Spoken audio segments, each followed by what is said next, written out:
আসানসোল পৌর নিগমের ৭২ নম্বর ওয়ার্ডের কাউন্সিলর তথা বড় চেয়ারম্যান এক সাংবাদিক সম্মেলন করে এক চাঞ্চল্যকর তথ্য প্রকাশ করেন। তিনি বলেন, কিছু ভূ মাফিয়া তার নকল লেটার হেড ও নকল রাবার স্টাম্প বানিয়ে নকল স্বাক্ষর করে জমি বিক্রি করার অভিযোগ তুলেছেন। তিনি এই বিষয়টি নিয়ে কুলটি থানায় লিখিত অভিযোগ করেছেন। পাশাপাশি কুলটির এসটিএসআর এবং বিএলআরওকে লিখিত অভিযোগ করেছেন। পাশাপাশি রাজ্যের মন্ত্রী এবং আসানসোলের মেয়র ও পশ্চিম বর্ধমান জেলা শাসককে চিঠি লিখে জানিয়েছেন। হচ্ছে গিয়ে আমি তো কাউন্সিলর ওয়ার্ড নম্বর ৭২-এর নির্বাচিত প্রতিনিধি।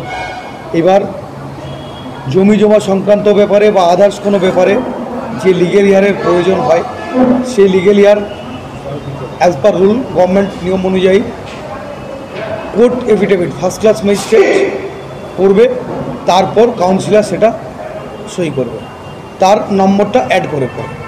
ঠিক আছে, এবার আমাদের প্যাড নিয়ে গিয়ে আমাদের স্ট্যাম্পকে ডুপ্লিকেট বানিয়ে আমাদের সইকে, আমার নিজের সইকে ডুপ্লিকেট বানিয়ে কিছু মানুষ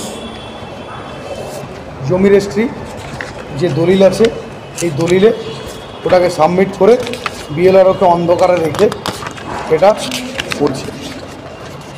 এই দেখুন, এই সইটা আমার নয়, এই সইটা আমার নয়। ঠিক আছে, আমার এই স্ট্যাম্পটাও নয়। প্যাডটা সেম টু সেম, হয়তো আমার কাছ থেকে কেউ কোনো কারণবশত প্যাড নিয়ে গেছে, এটাও হতে পারে, তারপর জেরক্স করেছে, তাও হতে পারে। তো এইবার ৮০ শতক জায়গা এই ওয়ারি সেন্টার সূত্র থেকে রেজিস্ট্রি হয়েছে এডিএসআর অফিসে। এডিএসআর সাহেবকেও এটা ধোকা দিয়েছে, সেখানেও এটা এডিএসআর সাহেব তো এটা দেখেছে, দেখে পরে রেজিস্ট্রি করেছে।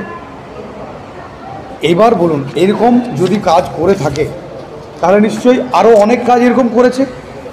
একটার জন্য কেউ স্ট্যাম্প, একটার জন্য কেউ সই ডুপ্লিকেট করেনি, আরও প্রচুর কাজ করেছে এবং আরও অন্যান্য অবৈধ কোনো কাজ করে থাকতে পারে যেটা হয়তো আমার নাম দিয়ে যাচ্ছে। এরকম কোনো ব্যাপারও থাকতে পারে যে আমার সই, আমার স্ট্যাম্প জাল করে এমন কোনো কাজ করেছে যেটা লোকে ভাবছে যে আমি করেছি। कब और कहाँ पे हुआ ये कब हुआ? ये वीडियो हुआ आपको 30/4/2024 में, 2024 में ये वीडियो हुआ। তারা করছে এটা, তারা কাদের উপরে আপনাদের অভিযোগ? এটা এখন যারা আমি যেটা দেখছি, আমার কাছে যেটা প্রুফ আছে, সেই প্রুফ অনুযায়ী যেটা হচ্ছে সেটা হচ্ছে যারা জমি জমার ব্যবসা করে তাদের মধ্যেই কেউ করেছে এটা, বা কারা করেছে এর নাম কিন্তু জানা মুশকিল আছে। এই ডিডটা যারা করেছে সেটা হচ্ছে গিয়ে যে ক্রেতার নাম হচ্ছে বিজয় মাঝি, আর বিক্রেতা যে তিনি হচ্ছেন শ্রীমতী বন্দনা মাহাতা, স্বামী নির্মল মাহাতা এবং শ্রীমতী সর্বাণী ব্যানার্জি, স্বামী শ্রী সুখেন ব্যানার্জি। ঠিক আছে, এরা বিক্রি করেছে আর বিজয় মাঝি তিনি কিনেছেন।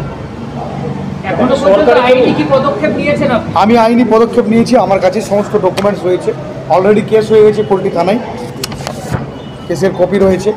আমি এফআইআর করেছি, আমি টু দ্য ইন্সপেক্টর ইনচার্জকে চিঠি করে কপি করেছি। ADSR Kulti, BLRO Kulti, minister in-charge law and judicial Paschimbanga সরকার, West Bengal government, mayor AMC Asansol municipal corporation mayor সাহেব, Paschim Bardhaman DM district magistrate সাহেবকে এবং এডিএম সাহেবকে, এলআর অ্যান্ড ডিএলআরও ওনাকে করেছি।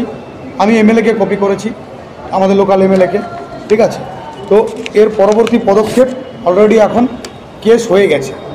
ঠিক আছে, কেসে অনেকগুলো ধারাও লেগেছে। হ্যাঁ, এই দেখুন ধারাগুলো রয়েছে, কেসের পেপার রয়েছে আমার কাছে।